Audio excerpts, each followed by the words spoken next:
UDF ഘടകകക്ഷികളുടെ യോഗത്തിൽ നിന്ന് വിട്ടുനിൽക്കുകയാണെന്ന് അറിയിക്കുന്നുണ്ട് മുസ്ലിം ലീഗ്. സർക്കാർ രൂപീകരണ ചർച്ചകൾ കൊടുമ്പിരികൊണ്ടിരിക്കുമ്പോൾ യോഗത്തിന് ഏറെ പ്രാധാന്യമുണ്ട്. എന്നിട്ടും മുസ്ലിം ലീഗ് യോഗത്തിൽ നിന്ന് വിട്ടുനിൽക്കുന്നത് തുടക്കത്തിലെ തന്നെ കല്ലുകടിയാകുന്നുണ്ട്.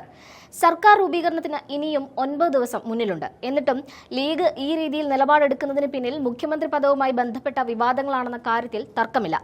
മുസ്ലിം ലീഗിലെ 24 MLA-മാർക്ക് പുറമെ ജോസഫ് ഗ്രൂപ്പിലെ 7 MLA-മാരും കൂടി ചേർത്ത് ആകെ 33 MLA-മാർ VD സതീശനെ പിന്തുണയ്ക്കുന്നുണ്ട്. ഇതിനൊപ്പം VD ക്യാമ്പിലെ 20 MLA-മാർ കൂടി ചേരുമ്പോൾ 102-ൽ 51 MLA-മാർ VDക്ക് ഒപ്പമെത്തി. കോൺഗ്രസ് MLA-മാരിൽ ഭൂരിപക്ഷവും KC വേണുഗോപാലിനൊപ്പം നിൽക്കുമ്പോഴാണ് ഘടകകക്ഷിയിലെ ഏതാണ്ട് MLA-മാർ പൂർണ്ണമായും VDക്ക് പിന്നിൽ അണിനിരക്കുന്നത്. ഇതോടെ UDF MLA-മാരുടെ ആകെ എണ്ണത്തിന്റെ പകുതിയും VD സതീശനൊപ്പമാണെന്ന് അറിയിച്ചിട്ടുണ്ട്.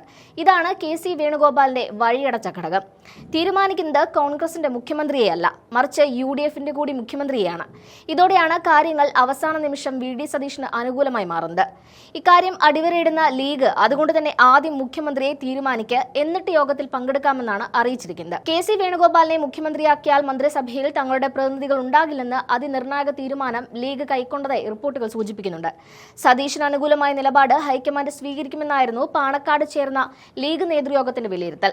മുഖ്യമന്ത്രി പ്രഖ്യാപനത്തിന് ശേഷം വീണ്ടും യോഗം ചേരാൻ ലീഗ് നേതൃത്വം തീരുമാനിച്ചിട്ടുണ്ട്. പാണക്കാട് സാദിഖ് അലി തങ്ങളുടെ വസതിയിലാകും യോഗം ചേരുന്നത്. VD സതീശനെയല്ല മുഖ്യമന്ത്രിയായി തീരുമാനിക്കുന്നതെങ്കിൽ നേരത്തെ പറഞ്ഞ കാര്യങ്ങളടക്കം ലീഗ് കൈക്കൊള്ളും. ഹൈക്കമാൻഡ് തീരുമാനം വന്നാൽ ബാക്കി കാര്യങ്ങൾ തീരുമാനിക്കാൻ സാദിഖ് അലി തങ്ങളെ ലീഗ് നേതൃത്വം ചുമതലപ്പെടുത്തിയിട്ടുണ്ട്. ഹൈക്കമാൻഡ് തീരുമാനം വന്നാൽ മാധ്യമങ്ങളെ കാണും. ലീഗിന്റെ മന്ത്രിമാർ ഉൾപ്പെടെയുള്ള കാര്യങ്ങൾ തീരുമാനിക്കാൻ സാദിഖ് അലി തങ്ങളെ ചുമതലപ്പെടുത്തിയെന്നും PK കുഞ്ഞാലിക്കുട്ടി അറിയിച്ചിരുന്നു.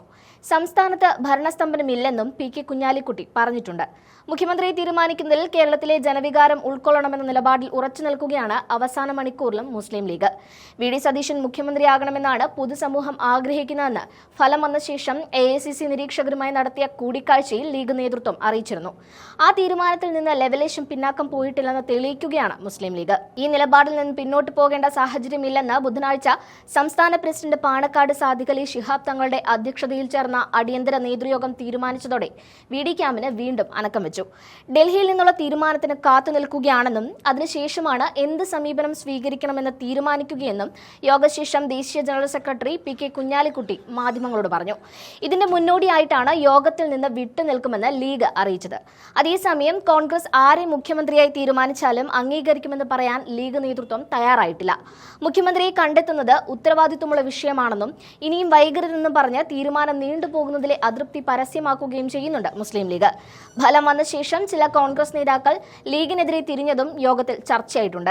മുഖ്യമന്ത്രിയെ തീരുമാനിക്കുന്നതിൽ ഘടകകക്ഷികൾക്ക് പങ്കില്ലെന്ന തരത്തിൽ ചില കോൺഗ്രസ് നേതാക്കൾ നടത്തിയ പ്രസ്താവനയിലുള്ള അമർഷവും മുസ്ലിം ലീഗിനുണ്ട്. കോൺഗ്രസ് മുഖ്യമന്ത്രിയെ പ്രഖ്യാപിച്ച ശേഷം അക്കാര്യത്തിലുള്ള പാർട്ടി നിലപാട് സാദിഖ് അലി തങ്ങൾ മാധ്യമങ്ങളെ അറിയിക്കുമെന്ന് കുഞ്ഞാലിക്കുട്ടി പറയുന്നുണ്ട്. മുഖ്യമന്ത്രിയെ തീരുമാനിച്ച ശേഷം കോൺഗ്രസ് നേതാക്കളുമായി ലീഗ് പ്രതിനിധി സംഘം കൂടിക്കാഴ്ച നടത്തും. പാർട്ടിക്ക് എത്ര മന്ത്രിമാരുണ്ടാകും, ഏതെല്ലാം വകുപ്പുകൾ എന്നതിൽ UDF-ൽ തീരുമാനമാകണം. അതിനുശേഷമായിരിക്കും മന്ത്രിമാരെ കുറിച്ചുള്ള അന്തിമ തീരുമാനമെടുക്കുക എന്ന് പറയാം. വകുപ്പിലോ മന്ത്രിമാരുടെ എണ്ണത്തിലോ വിട്ടുവീഴ്ച വേണ്ടെന്ന അഭിപ്രായമാണ് മിക്ക നേതാക്കളും സ്വീകരിച്ചിരിക്കുന്നത്.